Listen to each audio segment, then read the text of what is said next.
Duffy leaves Havisham's title out of the name of the poem, which automatically suggests that this woman has been so broken by the fleeing of her fiancé that she cannot bear to hear that she is not a Mrs. Duffy then uses the image of dark green pebbles for eyes to continue the theme of pain of love, as just as dark green has connotations of envy and wicked, and to have pebbles as eyes would prevent you from seeing anything, so too is everything Havisham sees blocked out by her feelings of jealousy and hatred, which arise from her heart, which turned to stone the day her fiancé left her. Havisham is a confused woman who doesn't recognise herself anymore. Havisham says that she spent days cawing the word no at the wall. A caw is a harsh cry that a bird might make, like a crow. Havisham is metaphorically comparing herself to an animal here. Sadly, no one is listening. She's just shouting at the wall in her isolation from the world. This shows how low Havisham's self-esteem, how low Havisham sees herself, and that she's been driven almost to insanity as a result of the pain of love. She then imagines herself looking in the mirror. She sees herself as a her, as if she doesn't recognise herself. The mirror is full length, giving Havisham a clear view of her entire body, old, yellowing and wasting away. Then suddenly the her changes to myself. Havisham realises that it is her in the mirror. Havisham doesn't take any responsibility for her current state of affairs. Just after a pause of the stanza break, where we briefly toyed with this idea, she asks, to me. Suddenly we are sure that Havisham believes that she is not at fault. Someone has done something to her. The stanza ends with the lingering word, loves, which then, after another pause, takes us to stanza 4, completing the statement. This statement leaves us with the reader with two ideas, one being that love is hate, and the other that being love, that's hate, being that the hate that belongs to love is behind a white veil.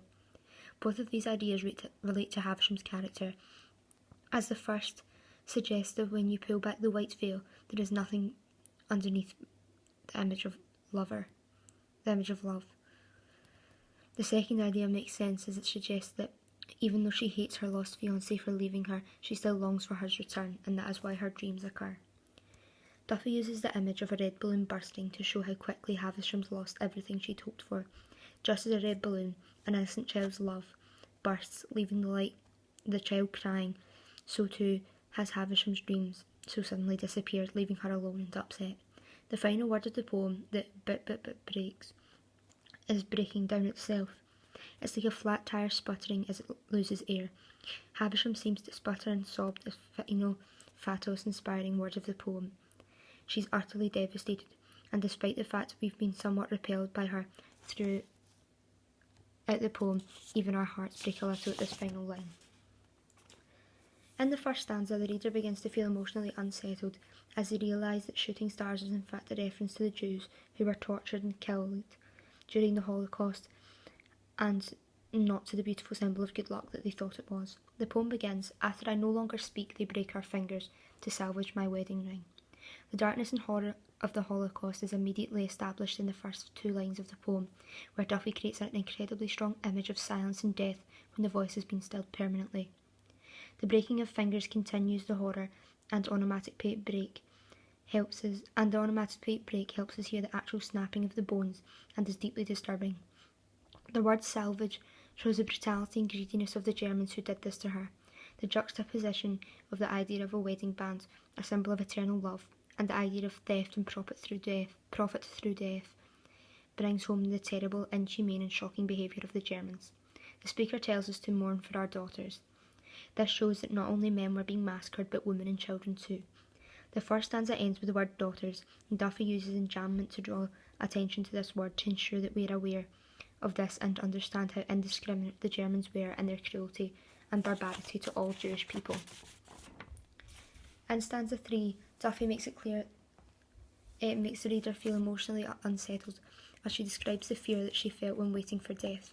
The graphic imagery of "my bowels opened in a ragged gape of fear" provokes not just our anger at the brutality with which she's treated, but our sympathy for this woman.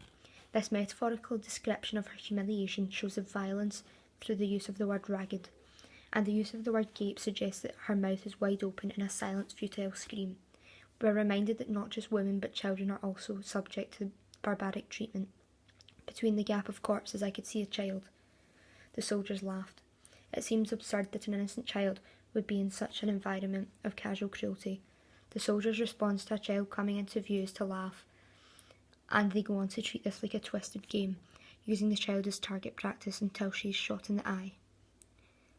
This is emotionally upsetting, as it shows that the soldiers have been brutalised to the point where they can turn torturing and killing someone into a game.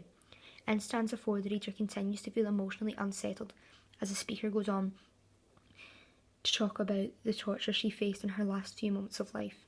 Duffy creates an appalling image of the soldiers tormenting those already wounded or those who escaped death by using an empty chamber.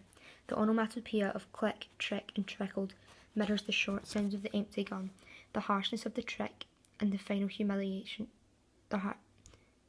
Mirrors the short sounds of the empty gun, the harshness of the trick, and the final humiliation of the trickled urine, the last indignity.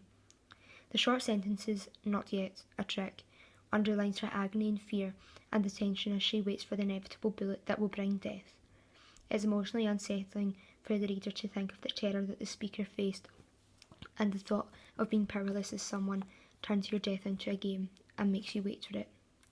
In the closing section of the poem, the poet's description of the suffering of Jews is made even more dreadful when Duffy reminds us that the enormity of the Holocaust has made little impact since the human race is still intent on the inflict of human suffering. Duffy mentions a boy washing his uniform. The fact that the soldier is referred to as a boy also poses the possibility that those who became Nazi soldiers were often young innocent men who were warped by Nazi ideology and in many ways were victims themselves, having their innocence stripped away from them by hatred. The repetition of after in stanza 5 points to the central concern of the text, that after the passage of time, reinforced in the final stanza, the loss of these people and their brutal, tragic fate is not forgotten and lost in time. This is emotionally unsettling for the reader as they realise that people don't think about the millions that died during the Holocaust and that they were tortured and tormented for a reason.